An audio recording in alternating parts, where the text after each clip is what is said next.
추천합니다, 저는.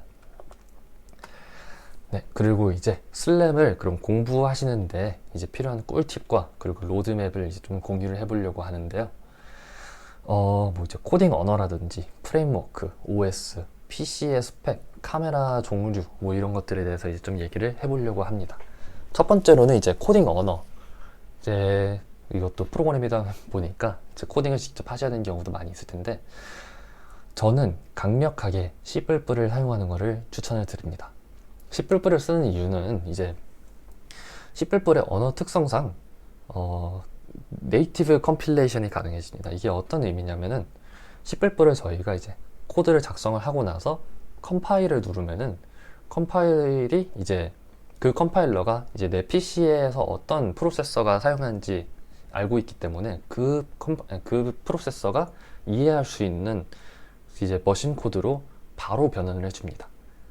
이게 제 거가 뭐 X86 프로세서다, ARM 프로세서다, 이거를 전부 다 알고 있기 때문에 뭐 이게 뭐 윈도우스, 리눅스, 뭐 맥OS 이걸 다 이미 맞춰서 이미 다 컴파일러가 나왔기 때문에 나는 C++로만 코딩을 하면 되고, 컴파일 버튼을 누르는 순간에 이제 프로세서가 이해할 수 있는 언어로 다이렉트하게 변환이 됩니다.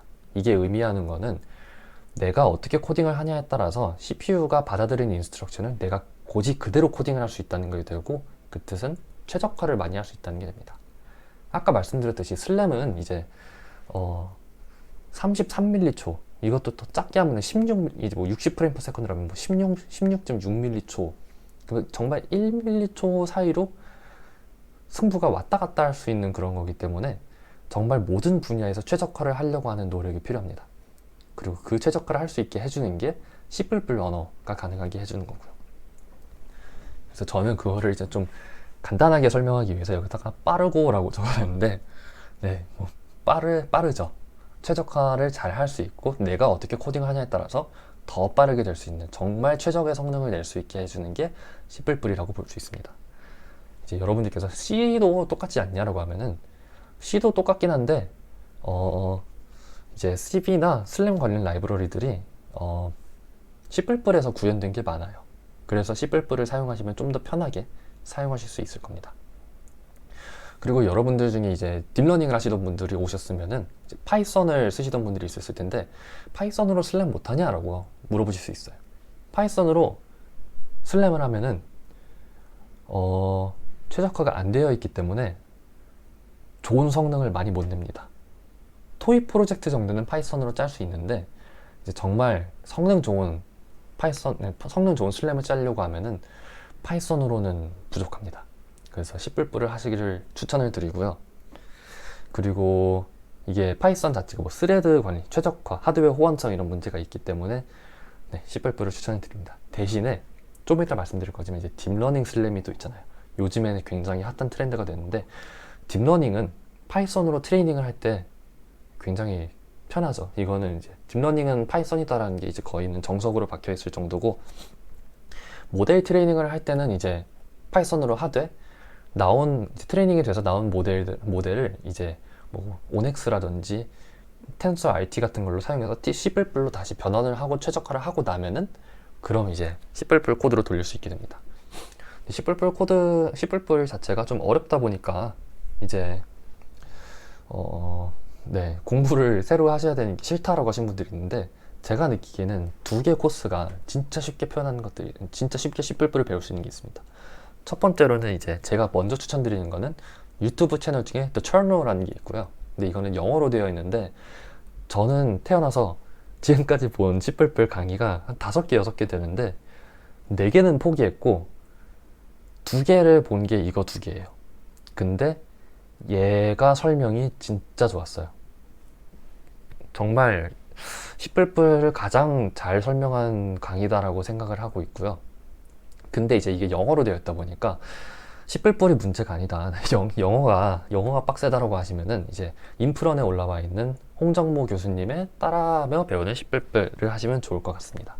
이거는 유료이긴 한데 77,000원 정도이긴 한데 저는 77,000원 아깝지 않다고 생각을 하고 있고요.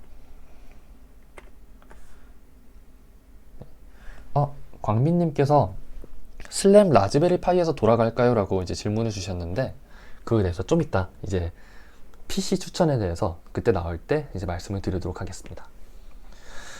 네, 그리고 이제 슬램을 할 때 프레임워크나 OS는 어떤 거를 사용해야 되냐라고 하면은 이제 로스를 사용하시는 분들이 많아요. 이제 로봇 개발에서 온 거다 보니까 로스를 사용하면은 센서 간 인터페이스 하기도 편하고 데이터 비주얼라이제이션 하기도 편하고 이제 데이터를 분석하고 하는데도 편하기 때문에 로스를 사용하는 경우가 많은데요. 근데 이제 로스 자체, 첫 번째는 일단 로스 자체 한계가 조금 있습니다. 로스 1을 특정 지어서 얘기할 때는 그 산업 쪽에서 쓰시는 분들이 로스로 개발을 하시면 안 된다는 점이 있습니다. 왜냐하면은 보안상의 문제가 있기 때문에 TCP/IP 통신으로 하는 걸로 알고 있는데 그 중간에 메시지 가로채기가 가능합니다. 그래서 센서가 주는 값들을 내가 가로채서 이론적으로는 해킹이 가능하고요. 물론 하려고 하는 사람이 누가 있겠냐라고 하면은 그럼 뭐 사용해도 되긴 하겠다만, 그래도 안전상, 네, 보안상의 문제로는 로스를 추천드리지는 않습니다. 근데 이거를 해결한 게 이제 로스2가 나왔다고 하는데, 로스2는 현재는 많이 이제 개발 중에 있기도 하고, 어떻게 보면은 이게 많은 라이브러리들이 개발 중이기 때문에 컨트리뷰션 하기 정말 좋은 블루오션이다라고 보시는 분들도 있을 거고요. 근데 이제 로스가 필수는 아니라는 점을 그냥 이제 좀 말씀을 드리고 싶습니다. 저 같은 경우는 로스를 다 떼서 하고 있고요. 로스를 이제 뭐 ORB 슬램이라든지 빈스모노라든지 여러 가지 슬램 방법론들이 깃허브에 올라와 있는 게 로스로 나와 있긴 한데, 로스를 떼서 실행을 해도 잘 되기도 하고, 특정 플랫폼에서는 로스를 돌릴 수 없는 플랫폼들 많이 있기 때문에 로스가 필수는 아니지만 하면 좋다. 대신에 디플로이 할 때는 로스를 떼는 방법을 배우면 좋다라고 저는 말씀드리고 싶어요.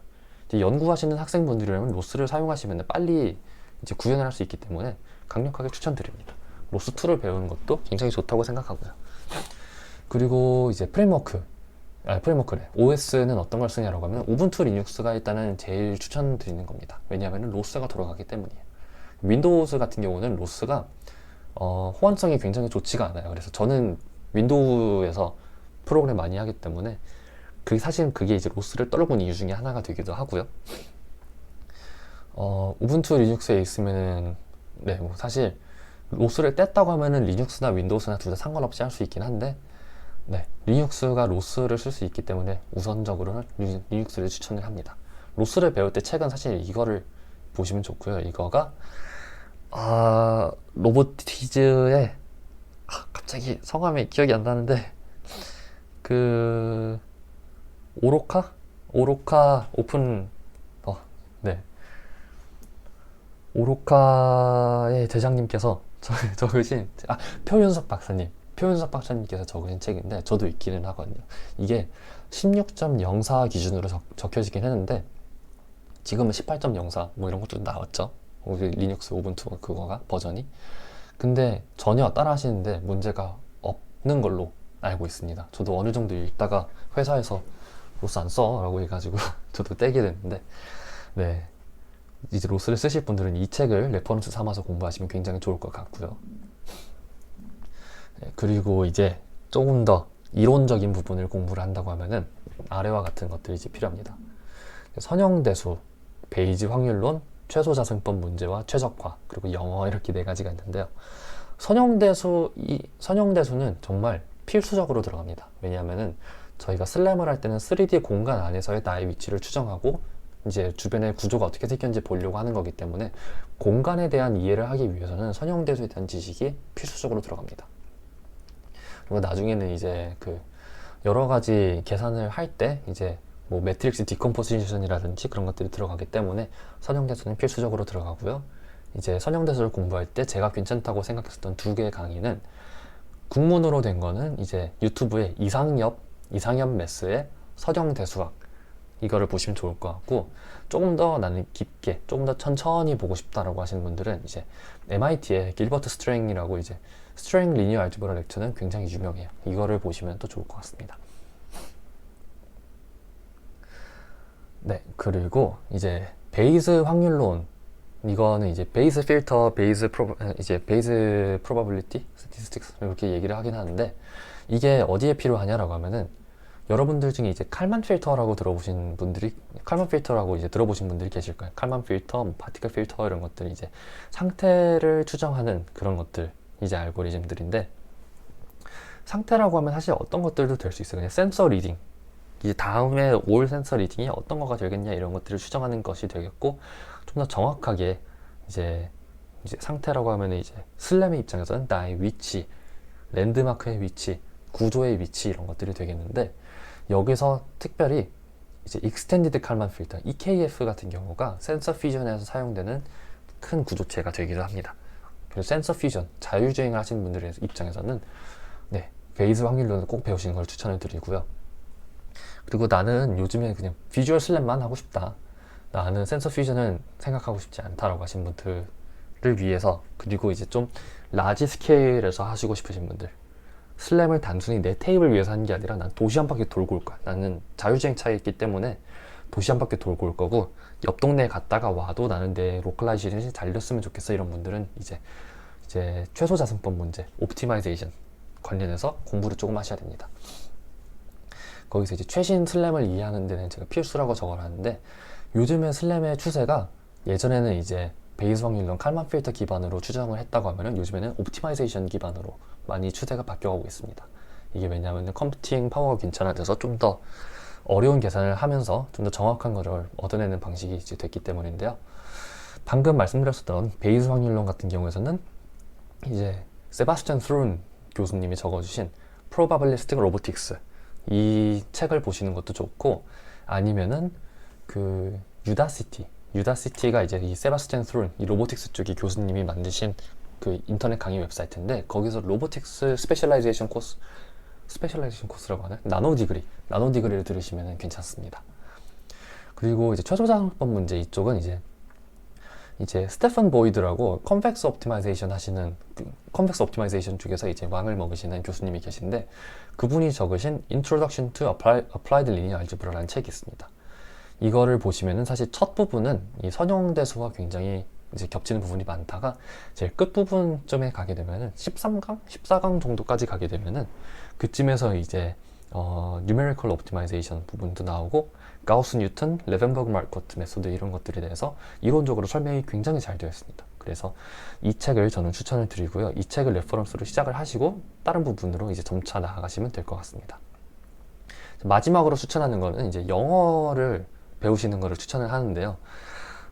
이게 갑자기 뜬금없이 영어가 몇 마리냐고 하시면은 이제 아직 슬램 자료가 국문으로 나온 게 많이 없습니다. 대부분이 영어로 되어 있고요. 제가 사실 이 CV하고 슬램 블로그를 시작하게 된 이유도 이제 국내에서 슬램 하시는 분들을 찾기가 이제 많이 쉽지가 않은데 다 딥러닝 하시고 이제 이쪽을 많이 없고 기술 커뮤니티를 봐도 이제 딥러닝 논문들을 막 번역이나 정리를 해서 잘 나오는데 슬램 쪽은 정말 100만 년에 하나 나올까 말까 봐 이러고 있으니까 답답해서 내가 뛰는다 이런 생각도 있기도 하고 어차피 내가 공부하면서 다 같이 이제 이쪽 분야에서 같이 공부하는 사람들이 더 있었으면 좋겠다는 마음에 저도 이제 번역을 하고 있지만 저 혼자로는 이제 당연히 시간이 오래 걸리니까 여러분들도 공부를 함께 여러분들도 이제 저를 기다리지 않고 이제 당장 공부를 시작하실 거라고 하시면은 영어를 함께 공부하시는 게 좀 중요하다고 생각이 듭니다.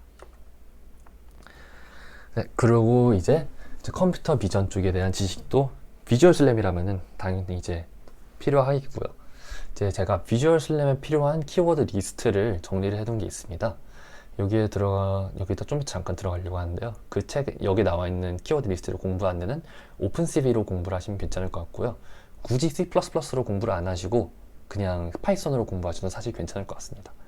그리고 옆에 이 책은 이제 컴퓨터 비전 쪽에 이론 쪽에 조금 더 치중돼서 적은 이제 오일석 교수님이 적으신 컴퓨터 비전이라는 책인데 이 책도 굉장히 도움되는 내용이 많이 있습니다. 그리고 이제 CV에 사용될 수 있는 라이브러리 모음들이라고 하면은 저는 이제 오픈CV는 기본적으로 하셨으면 좋겠고 아이겐이라는 이제 선형대소 라이브러리도 함께 하셨으면 좋겠습니다.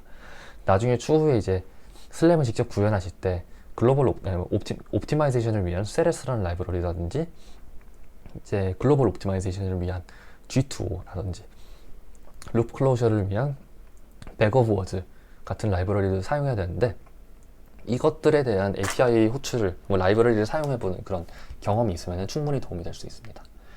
그리고 여기 밑에 있는 책 3개는 셋 다 영문책인데 저는 이거를 슬램 삼신기라고 불러요. 저는 이 책들 3개가 사실 지금 이거 3개만 공부해도 지금까지 있는 웬만한 딥러닝 슬램을 제외하고 나서는 이론을 전부 이해할 수 있을 만큼 이 기본 지식을 싹 깔아줍니다.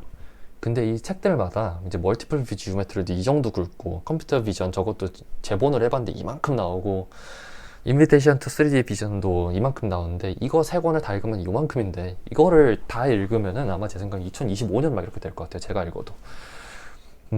그래서 이 책은 저는 지금 생각으로는 나중에 언젠가 스터디 그룹을 만들어서 이제 돌아가면서 좀 각각 개인의 분량을 줄여가면서 개인에 대한 부담을 줄여가면서 다 같이 공부할 수 있는 방식이 있으면 좋겠다라고 생각을 하고 있고요. 하지만 이제 나는 그거는 기다리지 않는다, 나는 내가 필요한 부분을 빨리 찾아서 보고 싶다라고 하시면은 이 책 3개를 보시면 좋을 것 같습니다. 이 책 3개는 모두 다 드래프트 버전이 구글에 올라와 있고요. 구글에 진짜 그냥 컴퓨터 비전, 알고리즘 앤 애플리케이션, 리처드 스젤리스키 적고, 멀티플 뷰 지오메트리, 리처드 하틀리, 앤드류 지저먼 뭐 이렇게 적으면은 제일 위에 PDF로 뜬디나. 불법이 아니고요. 그냥 그대로 다운받아서 읽으셔도 문제가 전혀 없습니다. 여기 잠깐 이 내용을 잠시 보도록 하겠습니다. 슬램에서 이제 공부해야 될 내용들이 어떤 게 있냐라고 하면은 크게 나눴을 때 이제 카메라 모델과 프로젝티브 지오메트리, 이거는 카메라에 대한 이해를 하고 3D 공간을 2D로 어떻게 가져오냐에 대한 이해를 하는데, 오늘 간단하게 여기에 대한 내용을 한번 보려고 하고요. 그리고 이제 피처 디텍션, 디스크립터, 매칭, 이 부분 역시 이제 오늘 페이즈 3에서 알아볼 내용이 되겠습니다. 멀티뷰 지오메트리 이쪽이 이제 2D, 2D 매칭, 2D, 3D 매칭, 3D, 3D 매칭이 되겠고요. 그리고 이제 좋지 않은 데이터를 걸러내는 방법, 아웃라이어 리젝션, 그리고 이제 최적화를 하는 방법, 번들 애저스먼트, 스트럭처 프롬 모션, 이쪽에 대해서도 공부를 하는 게 되겠습니다. 여기까지 공부를 하시고 나면은 이제 슬램 어떤 슬램을 논문을 읽든 이해가 웬만하면 다 되실 거라고 생각합니다. 그래서 이제 여기서부터 정말 슬램에서만 쓰이는 그런 방법들, 루프 클로저, 백업 비주얼 워즈, KD 트리, 매핑, 센서 퓨전 이런 거에 대해서 공부를 하시면 좋을 것 같고요. 이제 마지막으로 이제 점점 이 뒤부터는 조금 슬램과는 다이렉트하게 연관은 없지만 요즘 최신에 쓰는 방법 중에서 특정 부분에서 사용될 수 있는 머신러닝이라든지 아니면 이제 딥러닝, 아티피셜 뉴럴 네트워크 등을 공부를 하면 좋다라고 일단은 적어봤습니다. 이거를 다 알아야 슬램을 할 수 있다는 거는 절대 아니고요. 이거를 다 공부하려고 하면은 굉장히 오래 걸립니다, 사실. 그래서 모든 분야의 이론에 빠삭할 필요는 없다고 생각을 하고, 정말 연구자의 길을 걸을 거다라고 하시는 분들께는 이제 조금 추천을 드리는 거고요. 나는 비주얼 슬램으로 박사하고 교수할 거야 라고 하시는 분들은 이런 것들을 아시면 좋을 것 같습니다. 아니면 현업에서 나는 이쪽에서 넘버원을 딸 거야 라고 하시는 분들은 이제 이쪽으로 공부를 하시면 될 것 같습니다.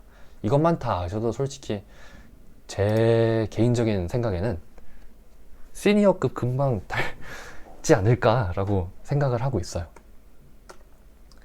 네, 그리고 이제 요즘에 최신 분야 딥슬램에 대해서 간단하게 얘기를 해보려고 합니다. 딥슬램은 이제 딥러닝 컴퓨터 비전에서 나오는 그런 기법들을 슬램에 적용을 해본다라는 그런 것들이 이제 모티베이션이 되었고요. 2D, 3D 오브젝트 디텍션 앤 세그멘테이션 이런 것들이 있고, 요즘에는 디텍션과 세그멘테이션이 3D로 많이 넘어오는 추세가 있죠. 그리고 예전에 클래시피케이션에서 있었던 기술이 이제 이미지 리트리버리라는, 어떻게 하면 빨리 정확하게 클래시피케이션 매칭을 할 거냐라는 그런 이제 데이터베이스와 연동해서 어떤 데이터와 내가 지금 보고 있는 이미지가 데이터베이스 안에 있는 어떤 이미지와 매칭이 잘 되냐, 이런 매칭을 빨리 할 수 있게 하는 그런 기술인 이미지 리트리버 쪽이 루프 클로즈에 사용이 되기도 하고요. 그리고 이제 증강현실 쪽이나 아니면은 그 자율주행 쪽에서도 많이 사용되는 6DOF라고 적으려고 했는데 3D 포즈 로컬라이제이션 앤 에스티메이션, 이거는 6자유도, 그러니까 6 degrees of freedom 아니면 3D Pose Localization and Estimation도 있습니다.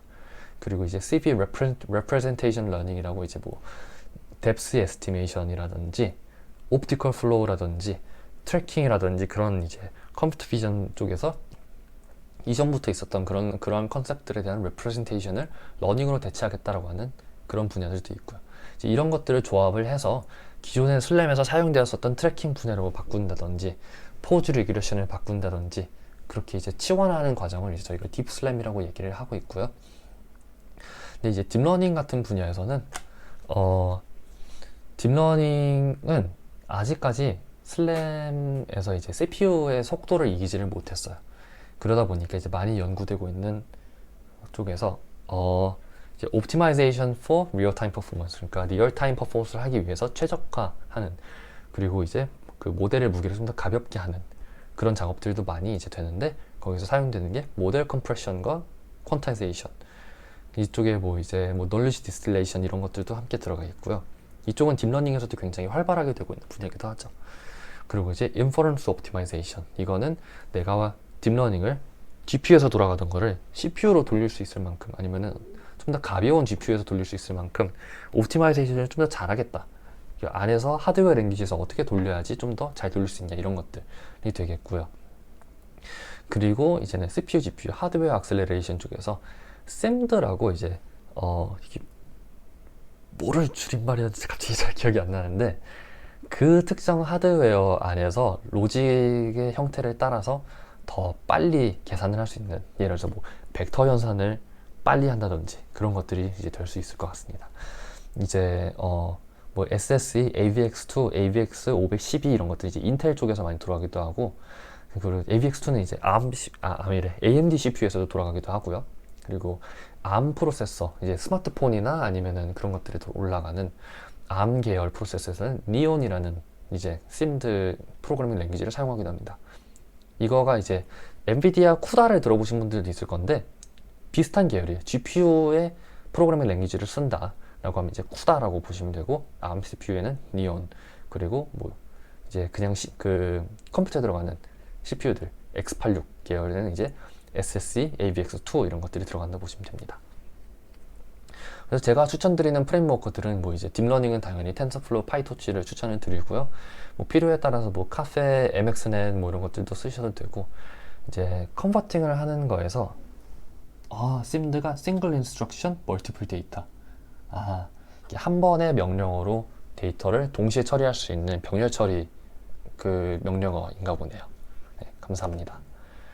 네, 그리고 이제 이 텐서플로우와 파이토치로 트레이닝된 딥러닝 모델을 더 가볍게 만들고 C++ 코드를 만들면서 훨씬 더 인퍼런스에 최적화시키는 것들이 이제 ONNX라든지 아니면 텐서 RT 같은 걸 사용하시면 되고요.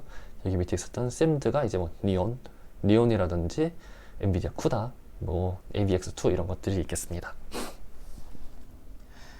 아까 질문을 남겨주신 것 중에 그래프슬램은 비주얼슬램과 어떻게 다른가요? 라고 질문을 주셨는데요. 그래프슬램은 이제 아까 말씀드렸었던 옵티마이제이션 방식이라고 보시면 좀 편할 것 같습니다. 이게 슬램에서 이제 나의 위치를 이렇게 그려가는 것을 그래프로 표현을 한다고 해서, 그래프가 나중에 한 바퀴 이렇게 딱 돌아서 원이 그려진다고 하면은 이 그래프가 원을 그렸다, 루프를 만들었다라는 식으로 해서 이 원 안에 있는 모든 에러를 분산시켜서 각각의 포즈에 대한 에러를 줄인다, 이런 식으로 하는 게 이제 그래프 슬램이라고 하고요. 이제 비주얼 슬램은 이제 뭐 카메라를 쓰는 슬램을 모두 비주얼 슬램이라고 하고, 그래프 슬램은 이러한 옵티마이제이션 방식을 쓰는 것들을 이제 그래프 슬램이라고 합니다. 이제 사실 두 개는 굉장히 다른 개념이고요. 비주얼 슬램은 그냥 어떤 하드웨어를 써서 이제 비주얼 슬램과 뭐 다른 슬램을 나누는 건 이제 어떤 하드웨어를 썼냐가 될 수도 있고요. 이제 뭐 라이다 슬램, 비주얼 슬램, 비주얼 이너시얼 슬램 그렇게 나눠주는 거고, 그래프 슬램은 필터 베이스드 슬램이냐 그래프 슬램이냐 이렇게 두 개로 나눠주는 거라고 보시면 됩니다. 그러니까 이제 비주얼 슬램이면서 그래프 슬램일 수도 있는 거죠.